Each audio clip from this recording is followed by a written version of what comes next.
येसुधम्मो सनन्तनो।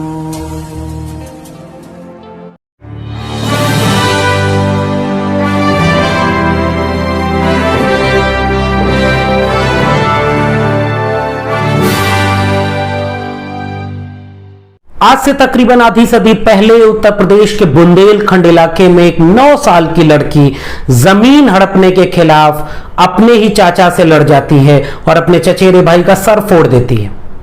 मजदूरी न मिलने पर मालिक के मकान को रातों रात ध्वस्त कर देती है। इस सबसे नाराज उसके घर वाले मात्र 10 साल की उम्र में उसकी उम्र से कई गुना ज्यादा बड़े व्यक्ति के साथ जबरदस्ती उसकी शादी कर देते हैं। पति के घर पर भी वह दमन, शोषण व बलात्कार का शिकार होती है। बीमार होकर अपने घर लौटती है तो उसके पटीदार जमीन के झूठे मुकदमे में उसे फिर से फंसा देते हैं। पुलिस पकड़ कर ले जाती है तो थाने में बलात्कार का शिकार होती है। वापस आती है तो डकैतों का एक गिरोह उसका अपहरण कर ले जाता है और आपसी रंजिश में जब दूसरा गिरोह उसे अपने गांव ले जाता है तो कई दिनों तक दर्जनों लोगों द्वारा फिर से बलात्कार का शिकार होती है। उसे नंगा पूरे गांव में घुमाया जाता है। यह सब कुछ सहते हुए उसकी उम्र 20 साल से भी कम होती है। इसके बाद उस लड़की ने खामोशी से चुप रहना नहीं चुना। उसने आत्महत्या भी नहीं की, उसने चुना प्रतिरोध और बिना मुकदमे के उसे 11 साल जेल में रखा गया। जब उसने आत्मसमर्पण कर दिया तब वह जेल से बाहर आती है और इस लोकतांत्रिक देश में चुनी हुई प्रतिनिधि बनकर संसद तक पहुंचती है, मगर इस देश ने कभी उसे स्वीकार नहीं किया। आजाद भारत में पहली बार होता है कि संसद सत्र के वक्त दिल्ली के वीवीआईपी इलाके में दिन दहाड़े उसकी गोली मारकर हत्या कर दी जाती है। अपराधी शान और शौकत से आकर कहता है कि उसने 20 साल पहले के ठाकुरों के अपमान का बदला ले लिया है। वह महिला जो एक साथ जातिवाद, सामंतवाद और पितृसत्ता से लड़ती हुई अपने मुकाम में कामयाब होती आगे बढ़ती है, मगर इस जमाने को वो रास नहीं आती है। वह महिला जो डकैत से रॉबिन हुड तक का सफर और दुर्गा भवानी की पूजा से बुद्धिस्ट होने की यात्रा तय करती है, जिस पर दुनिया में कई किताबें लिखी जाती हैं। टाइम्स मैगजीन उसे दुनिया की विद्रोही नायिकाओं में शुमार करता है, मगर इस देश के बुद्धिजीवी तबके के द्वारा कभी वह स्वीकार नहीं की जाती है। वह महिला जो ये सवाल उठाती है कि सीता का अपहरण करने मात्र पर रावण का हर साल पुतला जलाते हो और जब मैंने अपने अपमान का बदला लिया तो मुझे डकैत कहते हो। वह महिला जो कहती है कि मैं दोबारा कभी औरत बनकर गरीब कमजोर जाति में नहीं पैदा होना चाहूंगी। वह महिला जो ये ख्वाब देखती है कि इस मुल्क में कभी किसी औरत के साथ जुल्म और ज्यादती न हो। एकलव्य सेना बना करके वह जेल में बंद महिलाओं से लेकर घरेलू हिंसा की शिकार महिलाओं के लिए काम करती है। उस महिला के गुजरे अरसा हो गया, मगर आज भी वह अपने इलाके के लोक गीतों, विवाह गीतों में बड़ी शान और शौकत से याद की जाती है। जी, हम बात कर रहे हैं आजाद भारत की क्रांतिकारी विद्रोही महिला फूलन देवी पर। सामाजिक न्याय की पाठशाला के इस खास एपिसोड में अभिवादन कबूल करिए लक्ष्मण यादव का और स्वागत है आपका सामाजिक न्याय की पाठशाला में।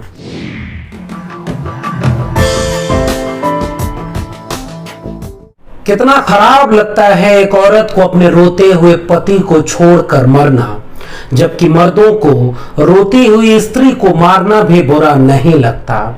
औरतें रोती जाती हैं, मर्द मारते जाते हैं।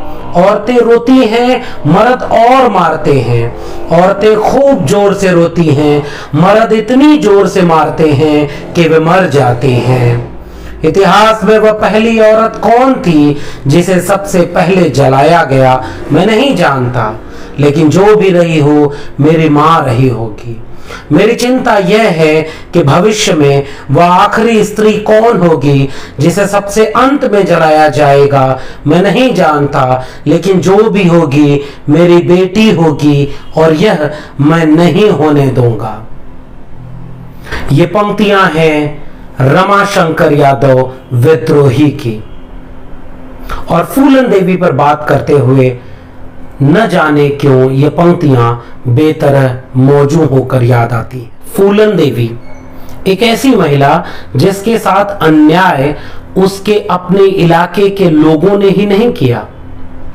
आजाद भारत के सबसे बड़े लोकतांत्रिक संस्थान संसद में चुन कराने के बाद भी इस देश ने उसे न कबूल करके उससे ज्यादा बड़ा अन्याय किया।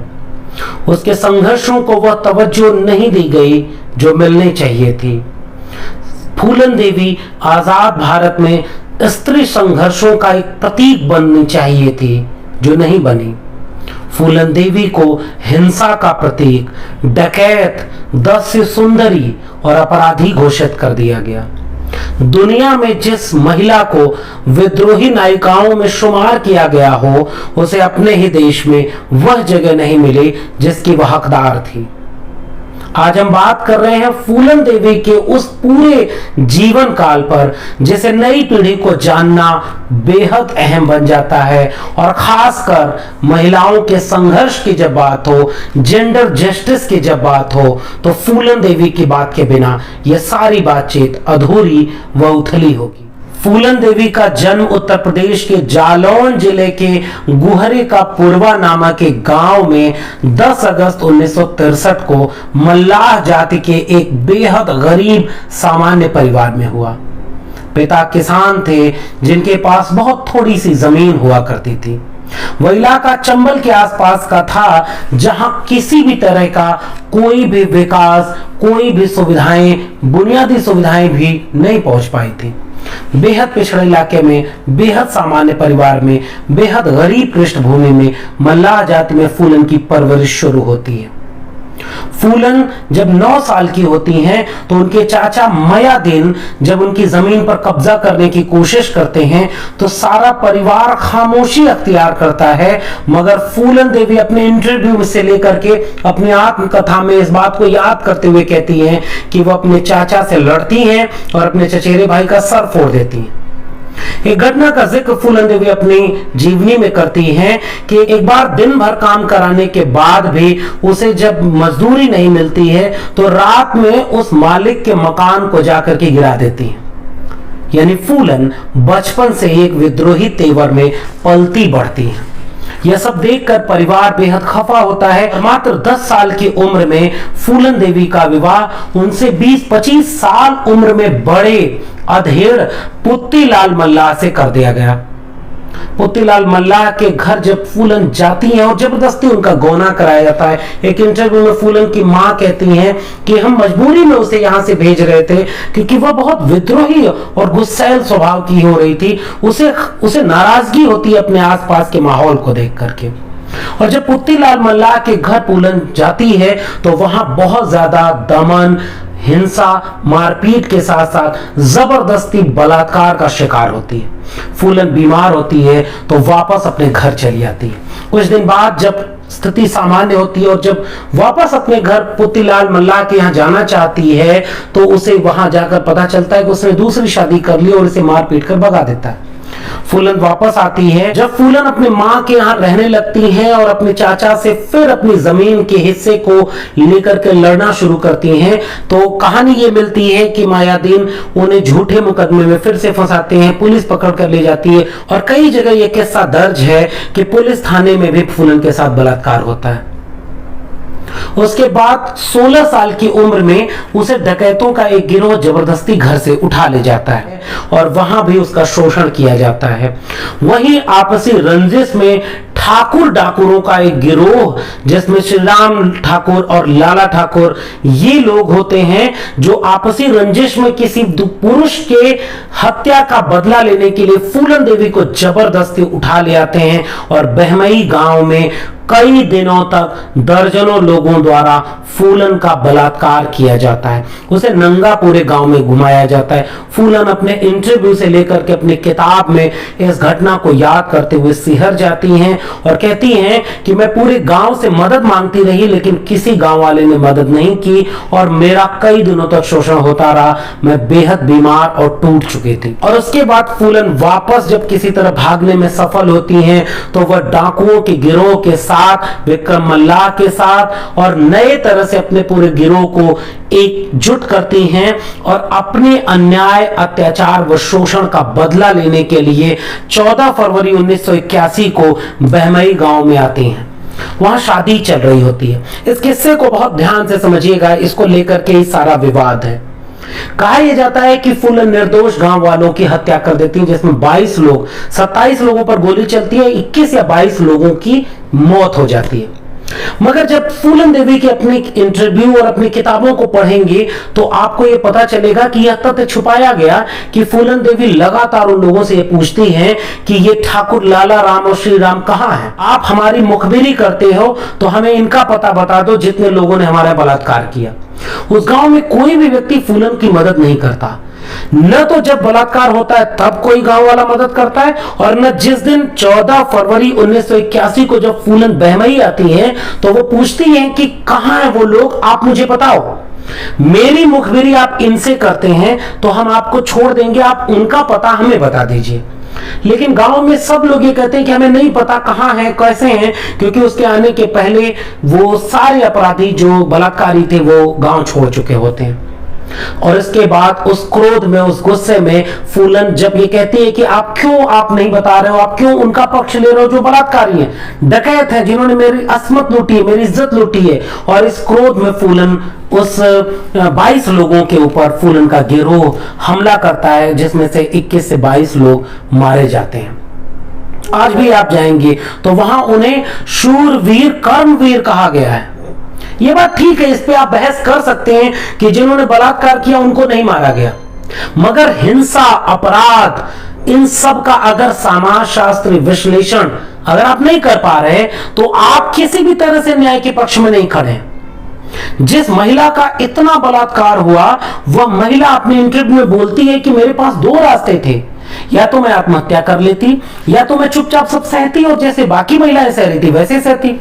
लेकिन मैंने यह समझा कि यह जो जातिवाद है, बड़ी जाति के लोग छोटी जाति की महिलाओं को वस्तु समझते हैं।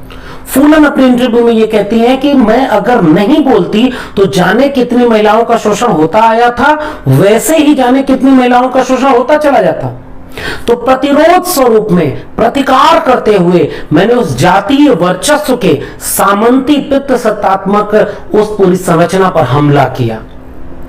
और इसे यह कहा जाता है कि फूलन देवी हिंसा व हत्या की बात करती हैं।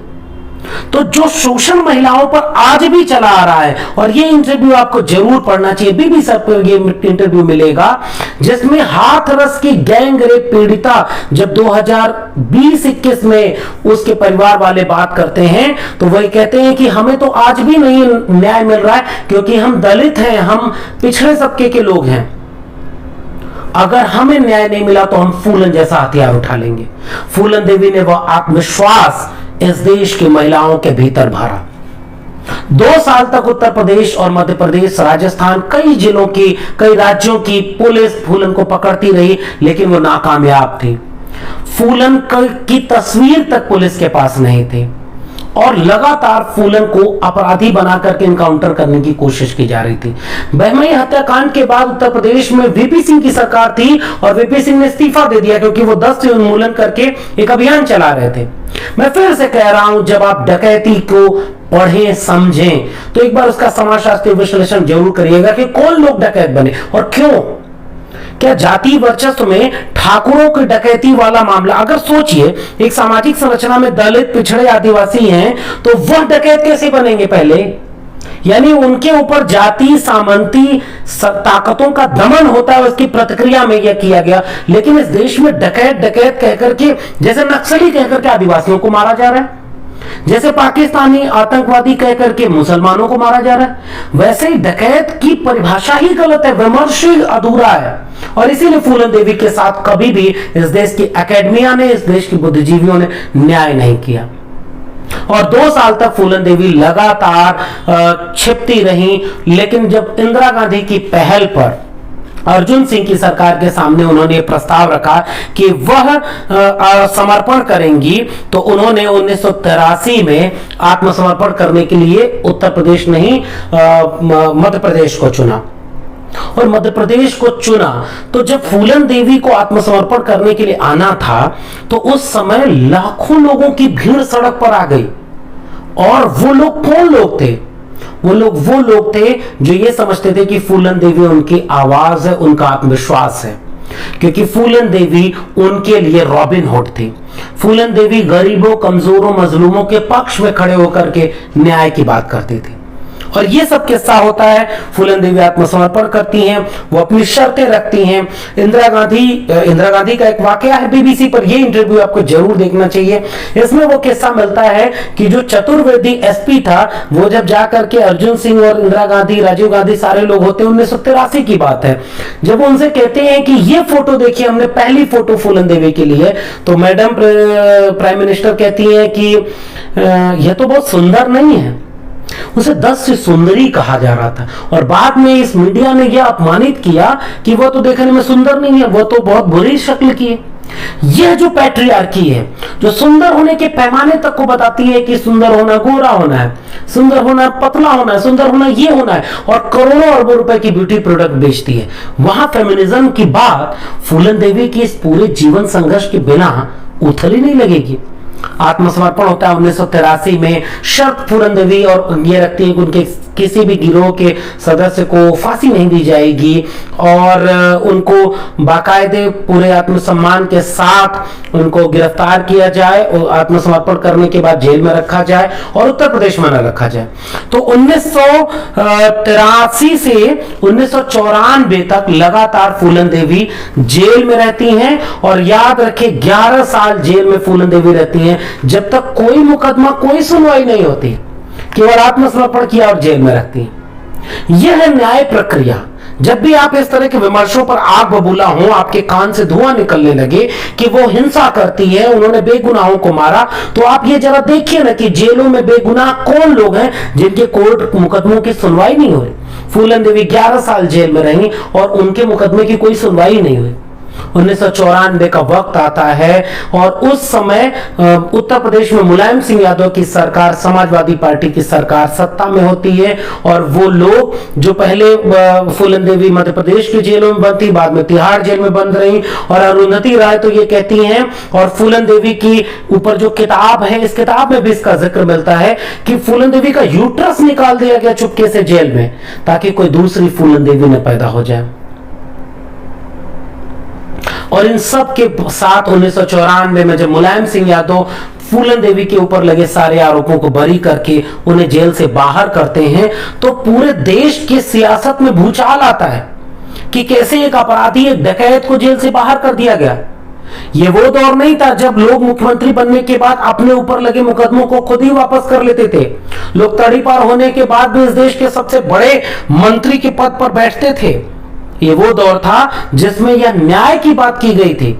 और फूलन देवी के ऊपर जब मुकदमों को वापस लेकर के एक नया जीवन जीने की जो एक मौका मिला, उस वह मौका आता है 1996 में, जब मिर्जापुर से फूलन देवी को लोकसभा का चुनाव लड़ने के लिए समाजवादी के टिकट पर यह पहलकदमी करने का मौका मिलता है। 1996 के लोकसभा चुनाव में फूलन देवी को समाजवादी पार्टी लोकसभा का प्रत्याशी बनाती और यह राजनीति की भूचाल के लिए पर्याप्त था। एक मल्लाह जाति की महिला जिसने आत्मसम्मान के लिए, अपने वजूद के लिए आवाज उठाई, उसको जेल से बाहर निकाला गया और उसको चुनाव लड़ने के लिए कहा गया। इस देश को यह कबूल ही नहीं था। तमाम आरोप लगाए गए कि यह तो बहुत बड़ा अपमान है। लेकिन फूलन देवी लगातार अपने इंटरव्यू से, अपनी किताब में कहती हैं कि मुलायम सिंह यादव के चलते उनको एक नया मौका मिला। फूलन देवी अपने इंटरव्यू में कहती हैं कि मैं ये सोचती थी कि मुझे यह समाज कभी एक्सेप्ट नहीं करेगा, मुझे डकैत कहेगा। और वहीं वो याद करती हैं कि सीता का अपहरण करने वाले रावण का हर साल पुतला फूंकते हो कि उसने एक महिला का अपमान कर दिया, और मेरे साथ इतना अपमान हुआ और मैंने उस अपमान का बदला लिया, तो मुझे डकैत और अपराधी कहते हो। ये फूलन देवी का सवाल था। फूलन देवी से सवाल पूछा जाता है कि आपके साथ आपके साथ सबसे बड़ी त्रासदी क्या है? तो उन्होंने कहा कि मुझे अगर मौका मिले तो मैं फिर से एक बच्ची बनना चाहूंगी और नया जीवन जीना चाहती हूँ। मैं फूलन देवी नहीं बनना चाहती और इस देश में किसी के साथ वो ना हो जो फूलन देवी के साथ हुआ। ये आत्मविश्वास, ये दृष्टि थी फूलन देवी की। और 1996 के चुनाव में वह समाजवादी पार्टी के टिकट पर मिर्जापुर से चुनाव जीतती हैं और 98 के चुनाव में वो लोकसभा में हार जाती हैं। फिर 13वीं लोकसभा के चुनाव में वह फिर से जीत जाती हैं और उसके बाद 25 जुलाई 2001 का दिन दिल्ली में संसद सत्र चल रहा होता है। वीवीआईपी इलाके में सांसद, एक महिला जो सांसद के लिए जो आवास आवंटित है वहां रहती है और वहां उनकी दिन दहाड़े हत्या हो जाती है। कल्पना करिए कि यह सब कैसे हो गया, ये कितना आसान है। ये संसद सत्र चल रही है, वीवीआईपी इलाका, सांसदों का आवास, और लोकसभा में लंच होने के बाद जब फूलन देवी वापस अपने घर आ रही होती है तो वहां उनकी हत्या हो जाती है। अब हत्या के पीछे कहानी क्या कि फूलन देवी ने एकलव्य सेना बनाई थी। यहां से आपको सामाजिक न्याय की विचार की समझनी चाहिए। फूलन देवी दुर्गा भवानी से होते हुए बुद्धिस्ट होने की यात्रा करती हैं। फूलन देवी पढ़ने को लालायित होती है। एक इंटरव्यू में कहती हैं कि मैं पढ़ना चाहती हूं क्योंकि मैं नया जीवन जीना चाहती हूं, मुझे किताबें पढ़ना पसंद है, मुझे लिखना पसंद है। कल्पना करिए उस महिला को जिसे ये सब मौका ही नहीं मिला गया और उसकी अस्मत को इस तरह कुचला गया गोया उसके लाइफ की कोई डिग्निटी नहीं हो। कहां है संविधान, कहां है न्याय, कहां है हिंसा की परिभाषाएं, वो सारे अपराधीकरण की परिभाषाएं कहां हैं जब ये बातें सामने आती। तो फूलन देवी एकलव्य सेना बना करके वंचितों शोषितों के बीच एक काम करना चाहती हैं। वो लगातार रामविलास पासवान के साथ, या आप राखी बांधते हुए रामविलास पासवान को इन तस्वीरों में देखिए, या मुलायम सिंह यादव को वो बार बार कहती है कि उन्होंने मुझे एक नया जीवन दिया। वो लगातार ये कहती हैं कि मुझे इस देश की महिलाओं के लिए काम करना। वो जेल में बंद महिलाओं के लिए काम करती हैं, वो घरेलू हिंसा के शिकार महिलाओं के लिए काम करती हैं। तो एकलव्य सेना बना करके वो लड़कियों और महिलाओं को ताकतवर, हिम्मत वाला बनाने के लिए अलग अलग देश के इलाकों में अपना काम कर रही होती है। उत्तराखंड की एक महिला जिसका नाम शायद सुनीता बताया जाता है, उसके साथ एक उमा कश्यप नाम का व्यक्ति, उसका दोस्त आता है और जो मिलने के लिए आते हैं और कहते हैं कि ये एक व्यक्ति है जो आपके साथ काम करना चाहता है, और वह होता है शेर सिंह राणा। 25 जुलाई 2001 का दिन, नाग पंचमी का दिन। उसी शेर सिंह राणा को, ये उम्मेद सिंह ने बीबीसी के इंटरव्यू में खुद अपना ये बयान दिया है कि उसको फूलन देवी ने अपने हाथ से खीर खिलाई, क्योंकि वो 1-2 दिन पहले आ चुका था फूलन देवी के घर, जो एकलव्य सेना के साथ मिलकर के काम करने की बात कह रहा था। और जब वो उस फूलन देवी लोकसभा जाती हैं, उतनी देर में ये साजिश को मुकाम दिया जाता है। और जब वापस दोपहर में अपने साथी सांसद की गाड़ी से फूलन देवी आती हैं, क्योंकि उस समय उनकी गाड़ी बनने को गैरेज में गई होती है, तो वो साथी सांसद अपने सांसद आवास के दरवाजे पर जब पहुंचते हैं तो फूलन देवी कहती है कि आप हमें यही उतार दीजिए, यहां से हम पैदल चले जाएंगे। और उसी के गेट पर वो हरे रंग की मारुति खड़ी होती है जिसमें 3 नकाबपोश व्यक्ति पहले से घात लगाए बैठे होते हैं। और फूलन देवी इधर से उतरकर पैदल आती हैं, संसद की गाड़ी निकल जाती है और इधर से ये तीनों व्यक्ति 5 गोलियां फूलन देवी पर चलाते हैं, जिसमें से 3 उनके शरीर पर लगती है और मस्तिष्क पर लगती है, और फूलन देवी की वहीं हत्या हो जाती है। और वो शेर सिंह राणा उस समय घर में रहता है और उसके बाद वो तुरंत वहां से फरार हो जाता है। और 2 दिन बाद वो सहारनपुर पुलिस के सामने हाजिर होता है और खुद इकबाल यह बयान देता है कि मैंने 20 साल पहले राजपूतों की आन बान शान में जो काला धब्बा लगा था, बहमई कांड, उसका बदला लिया है और मैंने फूलन देवी को मारा है। बाद में तमाम इंटरव्यू में वो शेर सिंह राणा पलट जाता है कि मैंने हत्या नहीं की, लेकिन शुरुआत में उसने ये बयान दिया। आरोप लगता है कि फूलन देवी के पति उम्मेद सिंह भी इस घटना में शामिल है। बहुत तरह के विवाद है, बहुत तरह की राजनीति है, मगर अफसोस की बात यह कि एक महिला जो जब तक डकैत समझी गई तब तक वो अलग तरह से साजिशों का शिकार होती रही, जेल में रही तो अलग तरह से साजिशों का शिकार होती रही, और जब वो एक नया जीवन जीना चाह रही थी, वो एक नया सफर का आगाज कर रही थी, एक तरफ वो अपनी आत्मकथा लिखवा रही थी, एक तरफ वो एकलव्य सेना के जरिए महिलाओं, लड़कियों और वंचितों के लिए काम कर रही थी, उसे साजिशन गोली का शिकार दिन दहाड़े दिल्ली के वीवीआईपी में इलाके में कर दिया जाता है। ये है इस देश का लोकतंत्र। और यहां आकर के आपसे सवाल पूछना मौजूद हो जाता है कि ऐसा क्यों है कि यह सब कुछ इतना आसानी से हो गया। मुलायम सिंह यादव की पहल पर उनके शव को उनके लोकसभा क्षेत्र भदोही ले जाया जाता है। आम जनता उनके दर्शन को मरती है। तमाम बड़े बड़े नेता अफसोस जाहिर करते हैं। अब इससे दिलचस्प बात समझिए कि जिस व्यक्ति ने सामने आकर के ये कहा कि मैंने फूलन देवी की हत्या की है, वह 2004 में यह बयान देता है कि मैं चंद दिनों में तिहाड़ जेल से फरार हो जाऊंगा, और 17 फरवरी 2004 को तिहाड़ जेल से फरार हो जाता है। एक टेम्पो आता है और वो उसमें से एक वर्दीधारी उतरता है और कहता है कि मुझे शेर सिंह राणा को पेशी के लिए ले जाना है, और तिहाड़ जेल के सारे कर्मचारी उसे दे देते हैं।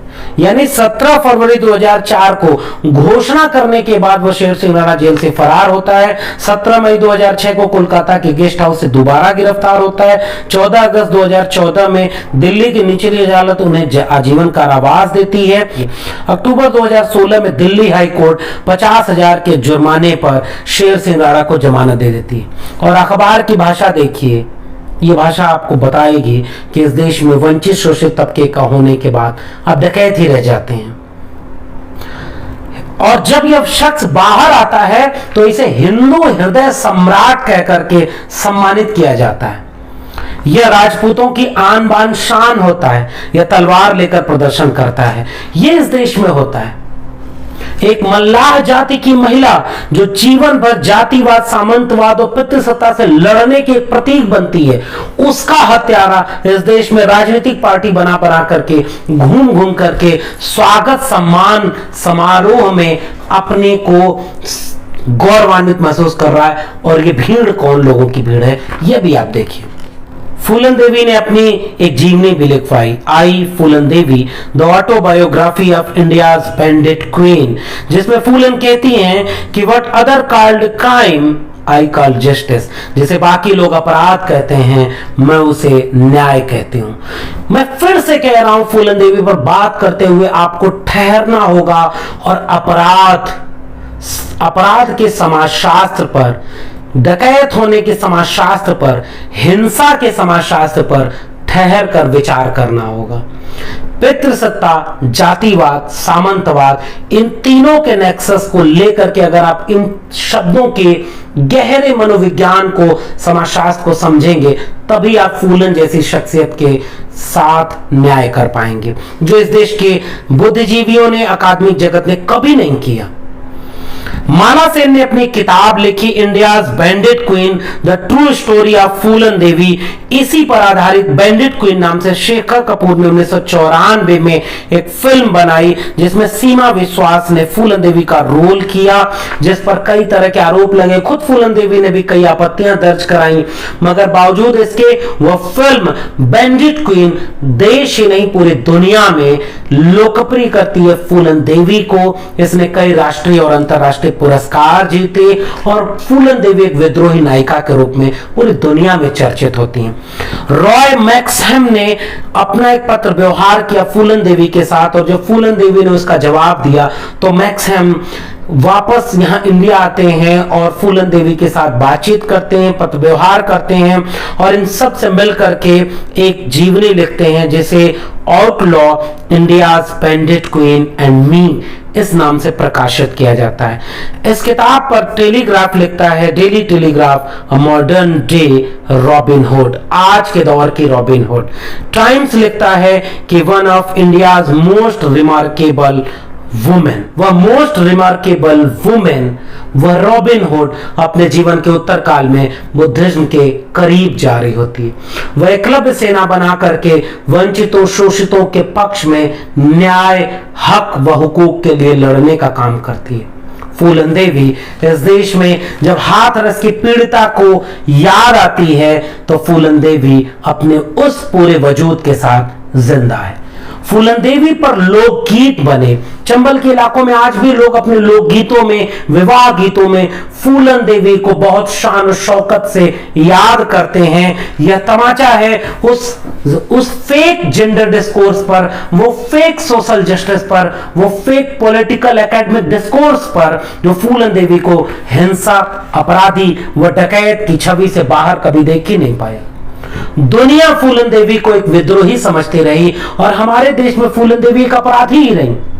जबकि फूलन देवी अगर किसी और मुल्क में होती, या यही मुल्क अगर वाकई एक डेमोक्रेटिक इंस्टीट्यूशन होता, आजाद ख्याल होता, तो वो फूलन देवी को अपने सर आंखों पर बिठाता। क्योंकि हिंसा की परिभाषा, दमन व शोषण की परिभाषा, आप केवल यह देख रहे हैं कि कुछ पुरुषों को मार दिया जिसको आप कह रहे हैं बेगुनाह, और आप कभी इस डिस्कोर्स में नहीं गए कि फूलन देवी और उसके लोग लगातार पूछते रहे कि आप हमारे बलात्कारियों का साथ मत दीजिए, आप बताइए वो लाला दीन और श्री राम लाल ठाकुर और लाला ठाकुर कहां हैं। उस गांव वालों ने न फूलन देवी को बलात्कार के समय रोका, साथ दिया फूलन देवी का, न उस दिन साथ दिया, और उस गुस्से में फूलन देवी का यह आक्रोश सामने आता है। हजारों साल के संघर्षों के इतिहास में आप देखेंगे कि एक महिला जब अपने विद्रोह में आवाज उठाती है तो वो फूलन देवी बनती है। डॉक्टर लोहिया कहते थे कि इस देश की महिलाओं को सीता सावित्री नहीं, द्रौपदी के पास जाना चाहिए, द्रौपदी को आइकॉन मानना चाहिए। मैं ये बात कहता हूं कि इस देश की महिलाओं को फूलन देवी को अपना आइकॉन मानना चाहिए, जिसकी आंखों को देख करके किसी को भी बलात्कार करने के पहले 1000 बार सोचना पड़े। इस देश में पैट्रियार्की आज भी हाथरस उन्नाव कर रही है। कठुआ की गैंग रेप के शिकार लोगों के को न्याय नहीं मिला, उन्नाव की रेप पीड़िता को न्याय मिला, कहां मिला? हाथरस में जो बेटी रात को जला दी गई, वो महिला कौन लोग हैं? अगर फूलन देवी इस देश की आइकॉन होती तो कठुआ, उन्नाव व हाथरस नहीं होता, और फूलन देवी हाथरस के बलात्कार पीड़ितों को याद नहीं आती। यह है फूलन देवी की आवाज, यह है फूलन देवी की अहमियत। इस बात को आपको समझना होगा। नागार्जुन ने एक कविता लिखी फूलन देवी पर। इन तस्वीरों के साथ इन कविताओं को मैं आपके बीच में रखना चाहता हूं। महिलाओं के मध्य छिपी है 100-100 डांके डाले उसने, एक एक के नाक तराशी, एक एक की उतर गई है कान, दसियों की तो आंखें फोड़ी, बदल बदल कर घोड़े उड़ती, जिला बदलती ही रहती, फूलन देवी दुर्गा माता की बेटी है। कौन सामना कर सकता है, दाएं बाएं 20 को डंडा करती है, कारतूसों की मालाओं से हमने उसको पहचाना था। मैनपुरी के एक गांव में ठाकुर के घर डटी हुई थी फूलन देवी, लगता था हाँ सिंह वाहिनी प्रकट हुई है मैनपुरी के एक गांव में। नागार्जुन की यह कविता बहुत कुछ कहती है। माथे पर लाल पट्टी डाले एक ऐसी लड़की जो चाहती तो आत्महत्या कर लेती और फिर जाने कि इतनी फूलन देवी अन्याय व शोषण का शिकार होती रहती, मगर उसने पहले बंदूक उठाई, बाद में कलम उठाई।